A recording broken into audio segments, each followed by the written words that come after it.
1940년 프랑스에 지독했던 겨울, 35세의 젊은 철학자 장폴 사르트르는 독일 트리어의 악명 높은 나치 포로 수용소 스탈라그 12D의 차가운 막사바닥에 뒹굴고 있었습니다.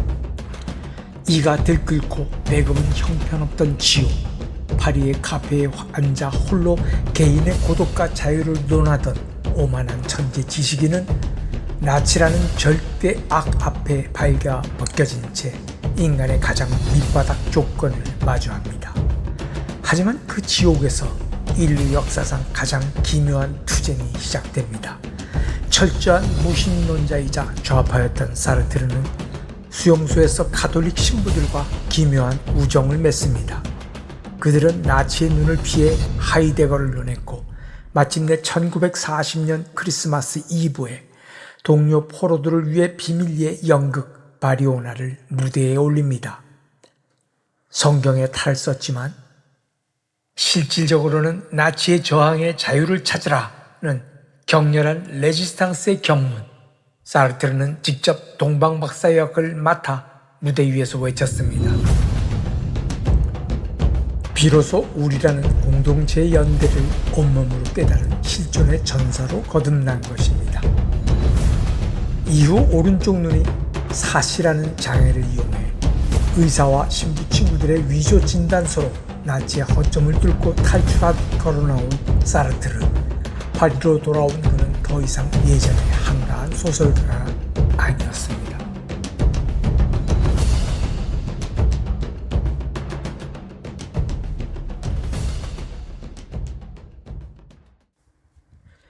(1938년 4월) 사르트르의 첫 소설 구토가 출간되며 세상에 충격을 던지던 그해 몇 달 뒤인 9월 뮌헨 협정은 전쟁을 피할 수 있을 것이라는 유럽인들의 마지막 희망마저 차갑게 묻어버렸습니다. 33살의 사르트르는 파리 근교의 고등학교에서 학생들을 가르치며 단편집 벽을 작업하고 있었지만 그는 본능적으로 예감하고 있었습니다. 무언가 아주 끔찍하고 거대한 재앙이 다가오고 있다는 것을 말입니다. 그 재앙이 프랑스와 유럽 그리고 자신의 모든 것을 완전히 바꿔 놓으리라는 것도 알고 있었죠. 하지만 이 젊은 철학자가 미처 알지 못했던 것이 하나 있었습니다. 그것은 바로 그 피비린내 나는 재앙의 한복판에서 자신이 평생을 바쳐 탐구해온 자유라는 개념에 대한 가장 잔혹하고도 확실한 증명을 얻게 되리라는 점이었습니다. 평화로운 시절 따뜻한 카페에 앉아 논하던 우아한 자유가 아니라 인간의 모든 것이 뜯겨나가고 짐승처럼 내동댕이 쳐졌을 때 과연 그 밑바닥에 무엇이 남는가를 두 눈으로 확인하게 될 참이었습니다.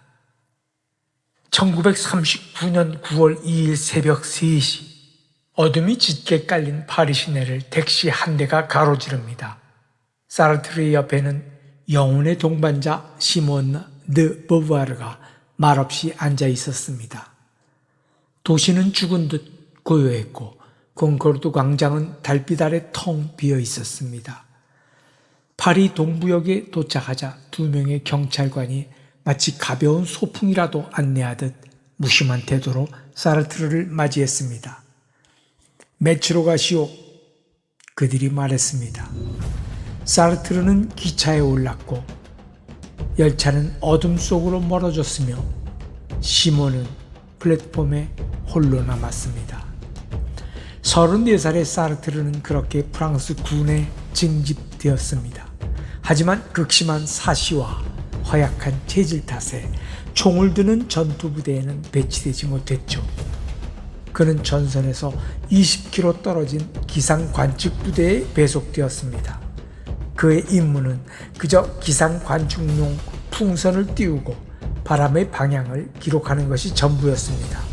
총소리도 듣지 못하고 전투기도 거의 보지 못한 채 그는 전쟁터에 있으면서도 철저히 전쟁에서 소외되어 있었습니다. 그러나 1940년 6월 세계를 경악케 한 사건이 벌어집니다. 무적이라 믿었던 프랑스군의 방어선이 독일군의 전격전 앞에 종이장처럼 뚫려버린 것입니다. 불과 6주도 채 안 되어 프랑스는 나치 앞에 무릎을 꿇었습니다. 도망치던 사르트르 역시 포로로 붙잡혀 독일 트리어에 위치한 스탈라그 12D 포로 수용소로 짐짝처럼 끌려갑니다. 수천 명의 남자들이 비좁은 나무 막사에 짐승처럼 갇혀 썩은 냄새를 풍기던 그 지옥 같은 수용소에서 35살의 사르트르는 방금 전 자신의 낡은 수첩에 평생을 함께할 기괴한 문장을 하나 적어 넣었습니다. 나는 지금 하이데거를 읽고 있다. 그리고 살면서 지금처럼 나의 자유를 강렬하게 느껴본 적이 없다. 이게 대체 무슨 말일까요?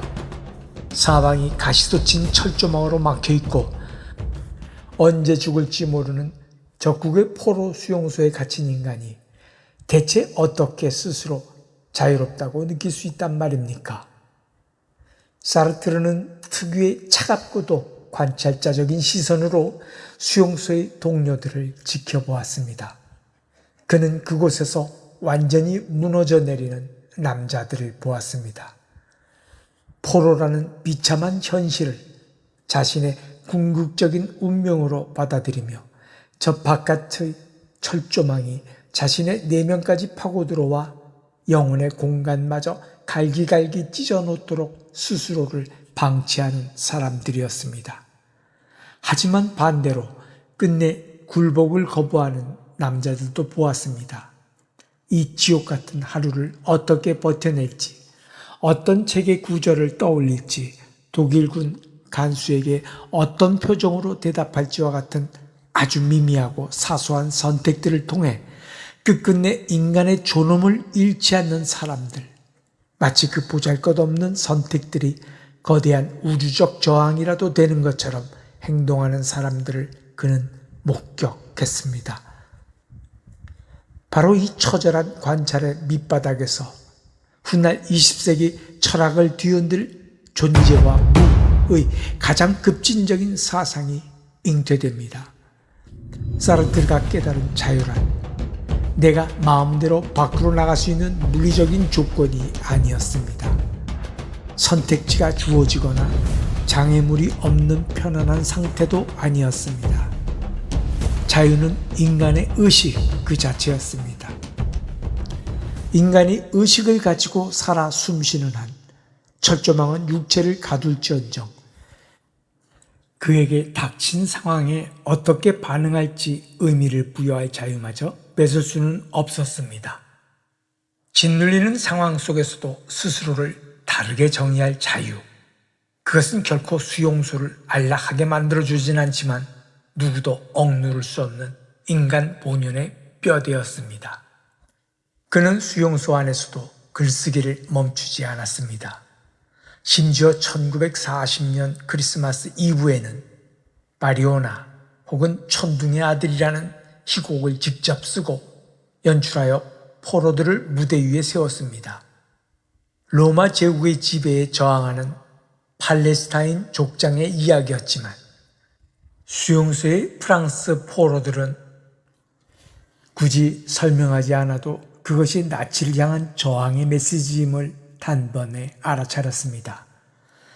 추위에 떨던 포로들이 그 연극을 보는 몇 시간 동안만큼은 그들은 패배자가 아니라 함께 웃고 분노할 수 있는 살아있는 주체였습니다.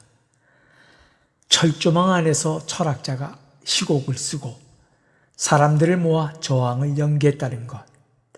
이것은 사르트르에게 철학과 행동, 사유와 실천이 결코 분리될 수 없다는 것을 증명하는 완벽한 실험이었습니다. 1941년 봄, 사르트르는 수용소에서 풀려나 파리로 돌아옵니다. 건강 악화를 핑계로 민간인 신분으로 송환되었다는 설도 있고 기상병이었기에 비전투원으로 분류되었다는 설도 있습니다. 하지만 1941년 3월의 파리는 그가 떠나던 날의 파리가 아니었습니다. 샹젤리제 거리에는 독일군 군화 발소리가 울려 퍼졌고 건물마다 나치의 붉은 깃발이 펄럭였으며 통행금지와 공포가 도시의 밤을 지배하고 있었습니다. 수용소에서 돌아온 사르트르 역시 이전의 철학교사가 아니었습니다. 그는 뼈저리게 깨달았습니다. 자유란 평화로울 때 누릴 수 있는 아름다운 낭만이 아니다. 그것은 타협할 수 없는 요구이자 피할 수 없는 책임이며 인간이 짊어져야 할 가장 무거운 짐이다. 파리로 돌아온 그는 가장 먼저 시몬 드 보바르 등 지식인들을 규합해 사회주의와 자유라는 지하 레지스탕스 조직을 만듭니다. 지식인들을 모아 전단을 뿌리고 다른 지하 조직과 연대하려 했죠. 그는 당대 최고의 지식인이었던 앙드레 말로를 찾아가 합류를 부탁했지만 단칼에 거절을 당했고 공산주의 레지스탕스 세력 역시 정치적 성향이 불분명한 이 부르주아 철학자를 불신하며 밀어냈습니다. 결국 조직과 자금 그리고 무장투쟁의 현실적 경험이 턱없이 부족했던 사르트르의 레지스탕스 그룹은 단 몇 달 만에 허무하게 와해되고 맙니다. 이스라엘인 실패 앞에서 인간 사르트르는 뼈아픈 한계와 직면해야 했습니다. 자신은 기차를 폭파하거나 암살을 수행할 수 있는 행동가가 아니었습니다. 지하세계의 진짜 투사들은 그를 받아주지 않았죠. 바로 이 무기력한 좌절의 순간, 그는 20세기 지성사에 지대한 영향을 미칠 거대한 결단을 내립니다. 내가 무장투쟁가가 될 수 없다면 나는 오직 나만이 할 수 있는 가장 압도적인 방식으로 이 야만적인 시대에 저항하겠다. 그것은 바로 언어로, 무대로, 인쇄된 활자로 싸우는 문학적 레지스탕스의 길이었습니다. 사르트르는 점령하의 파리, 생제르멘 대로에 위치한 카페드 플로르로 출근하기 시작했습니다. 그곳은 혹독한 겨울에도 아직 석탄 난로가 가동되는 파리의 몇 안 되는 사치스러운 공간이었습니다. 아침 일찍 구석에 자리를 잡은 그는 주변 사람들의 소음, 시가 연기, 웨이터들이 지나다니는 분주함 속에서 미친 듯한 속도로 글을 써내려갔습니다. 바깥 세상의 소음을 오히려 자신의 흩어지는 집중력을 막아주는 보호막처럼 삼으며 그는 하루 10시간씩 펜을 굴렸습니다. 그리고 1943년 이 춥고 시끄러운 카페에서 20세기 철학의 거대한 금자탑 존재와 무, L'être et le néant 이것이 출간됩니다. 700페이지가 넘는 이 숨막히도록 난해한 철학서의 중심에는 자기기만, mauvaise foi라는 뼈아픈 개념이 도사리고 있었습니다. 사르트르는 인간이 스스로 자유롭게 선택해야 한다는 그 거대한 책임을 감당하기 두려워 마치 자신에게는 선택권이 없는 사물인 척 스스로를 속이는 태도를 자기 기만이라 불렀습니다. 그가 매일 카페에서 보던 웨이터, 그는 웨이터라는 역할에 자신을 완벽하게 맞추려 기계처럼 움직입니다. 자신이 자유로운 인간이라는 사실을 잊고 나는 그저 쟁반을 나르는 사물에 불과하다고 스스로를 기만하는 것이죠. 이 개념은 단지 철학적 유의가 아니었습니다. 나는 위에서 시키는 대로 했을 뿐이다. 어쩔 수 없이 독일군에 협력했다며 변명하고 침묵하던 당시 프랑스의 부역자 꼴라보들과 패배주의에 찌든 대중을 향해 날리는 가장 날카로운 비수였습니다. 매일같이 유대인들이 체포되고 인간의 자유가 철저히 부정되는 파리 한복판에서 인간은 절대적으로 자유롭고 그 모든 행위에 변명할 수 없는 책임을 져야 한다고 선언하는 책을 출판한다는 것. 그것은 육체가 억압받는 곳에서 사유의 자유를 증명해낸 또 하나의 완벽한 정치적 폭발이었습니다.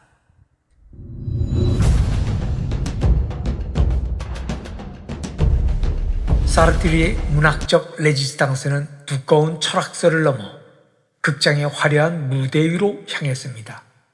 1943년 6월 파리의 한 극장, 막이 오르고 고대 그리스 신화를 배경으로 한 무대가 펼쳐집니다. 무대 위에는 오레스테스와 복수의 여신들이 서 있었고 객석 앞자리에는 빳빳한 제복을 입은 독일군 장교들과 세련되게 차려입은 프랑스 부역자들이 앉아 박수를 치고 있었습니다. 참으로 기괴하고 역설적인 풍경이었습니다. 독일군 검령관들은 이 연극이 그저 고대 그리스의 낡은 신화를 각색한 예술 작품인 줄 알고 상연을 허가했습니다. 점령군 장교들이 이 작품에 박수를 치는 총극이 벌어졌지만 객석에 앉은 프랑스인들은 이 연극이 던지는 메시지가 무엇인지 단번에 알아차렸습니다. 이 연극의 제목은 파리 때 레무쉬, 작가는 장볼 사르트르였습니다. 신화의 외피를 쓴 이 연극의 내용은 지극히 도발적이었습니다. 폭군 에기스토스는 백성들에게 패배의 죄책감을 강요하며 그들을 지배하려 듭니다. 이것은 프랑스의 패배가 국민들의 방탕한 때문이라며 죄책감을 세뇌시키던 친독 비시 정권과 나치를 정확하게 겨냥한 것이었습니다. 그러나 주인공 오레스테스는 그 유전적인 죄책감과 굴복을 단호히 거부합니다. 그는 폭군을 처단하고 억압받던 아르고스의 민중을 해방시킵니다. 그리고 그의 하이라이트, 오레스테스가 신들의 왕 제우스를 향해 내뱉는 대사는 사르트르가 점령하의 대중을 향해 던진 가장 투명한 정치적 선언이었습니다. 나는 나의 자유 그 자체다. 제우스 신, 당신조차도 나에게는 어찌할 수 없다. 인간의 영혼 속에서 자유가 한번 폭발하고 나면 그 어떤 억압도 결코 그것을 다시 빼앗을 수 없다.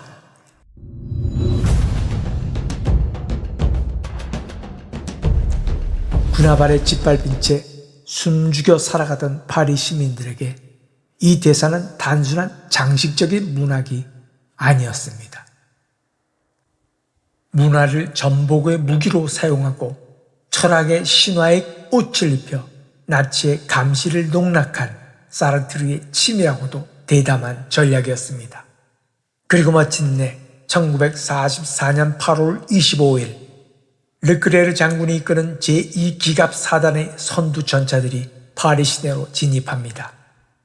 수년 동안 숨죽였던 교회의 종소리가 파리 전역에 일제히 울려 퍼지고 억눌렸던 수만 명의 군중이 거리로 쏟아져 나옵니다.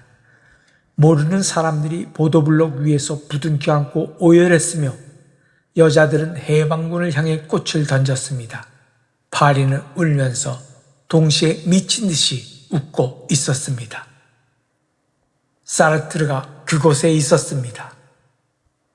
그는 순난로 하나의 의지에 글을 쓰던 추운 카페에서 혹독한 검열의 눈을 속여가며 출판했던 책과 연극의 무대 위에서 지난 4년 동안 그토록 치열하게 일어나했던 바로 그 자유가 이제 연합군 전차의 강철 무한궤도를 타고 물리적으로 파리 시내에 입성하는 광경을 두 눈으로 목격하고 있었습니다.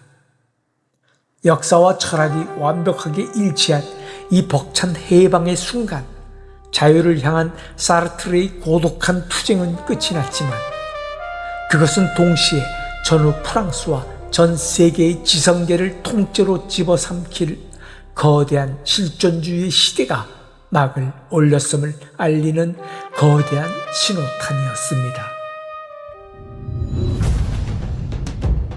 가장 완벽한 자유를 꿈꿨지만 가장 끔찍한 이념의 늪에 빠져버린 지식인, 영혼의 단짝까미마저 등 돌리게 만든 그의 치명적 오판은 무엇이었을까요?